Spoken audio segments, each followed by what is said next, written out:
एक 20 साल का लड़का कैंसर से लड़ रहा था। हालत इतनी खराब थी कि वो कैंसर की आखिरी स्टेज पर था। डॉक्टर्स का कहना था कि शायद वो अगले 2-3 घंटे में अपनी जान गंवा दे। उसकी आखिरी इच्छा क्या थी पता है? उसकी आखिरी इच्छा ये थी कि वो प्रभास यानी कि बाहुबली से मिलना चाहता था। वो प्रभास का बहुत बड़ा फैन था। जैसे ही ये बात प्रभास तक पहुंची, प्रभास ने अपनी शूटिंग बीच में ही रोक दी और वो तुरंत अस्पताल उस लड़के से मिलने पहुंचे।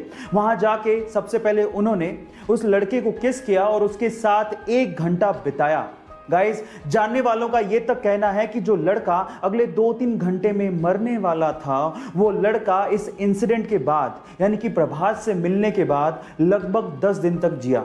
गाइस, ऐसे ही प्रभास को डार्लिंग नहीं कहते। सच अ काइंड हार्टेड मैन। आपको ये सुन के कैसा लगा चैट सेक्शन में जरूर लिखिएगा और ऐसे अमेजिंग वीडियोस के लिए YouTube पे हमारे चैनल को सब्सक्राइब कर लीजिएगा और अगर आप Instagram पे देख रहे हैं तो मुझे फॉलो करना मत भूलिएगा। मिलते हैं अगली वीडियो में।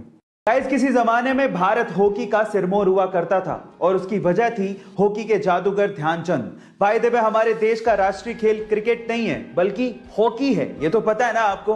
तो चलिए इससे रिलेटेड एक सवाल पूछता हूं। क्या आपको पता है कि इंडिया में हॉकी का सबसे बड़ा ग्राउंड कहां पे बनने जा रहा है? चलिए इसका जवाब मैं ही आपको दे देता हूं।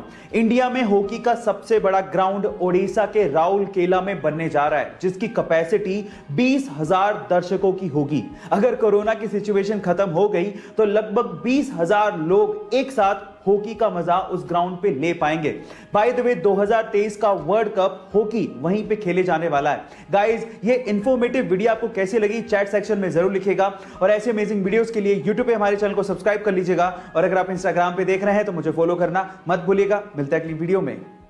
गाइस, जब भी आप किसी बाजार में से रेस्टोरेंट के आगे से निकलते हो तो आपने जनरली ये देखा होगा कि रेस्टोरेंट का कोई ना कोई लड़का आपके पास आके डिस्काउंट कूपन देता है और आपको कहता है कि रेस्टोरेंट में जब भी आप खाना खाएं तो ये डिस्काउंट कूपन दिखा दीजिएगा, आपको 20% डिस्काउंट मिलेगा या 30% डिस्काउंट मिलेगा। आप कूपन ले लेते हो लेकिन थोड़ी आगे जाने के बाद उसे फेंक देते हो। लेकिन टेली स्टोरी नाम का एक रेस्टोरेंट है, उसने अपना डिस्काउंट देने का एक गजब तरीका निकाला है। उसने 2000 के नोट के जैसे दिखने वाले पेपर पर अपना डिस्काउंट कूपन छाप दिया और उसे सड़क पर फेंक दिया।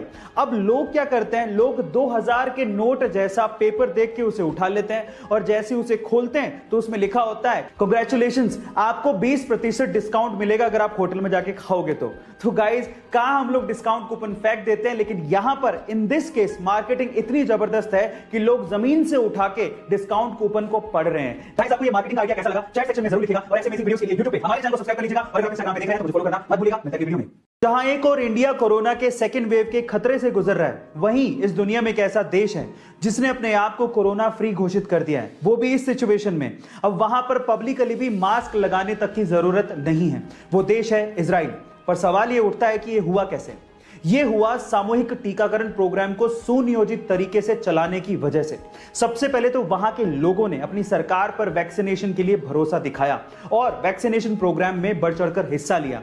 इसके लिए गवर्नमेंट ने एक ऐप लॉन्च किया जिसके थ्रू इजरायली लोगों ने अपने आप को रजिस्टर किया, फिर निर्धारित समय और स्थान पर पहुंचकर वैक्सीन लगवाई और ग्रीन कार्ड हासिल किया। और गाइज, ये सारा का सारा काम बिना कागजी कार्रवाई के किया गया।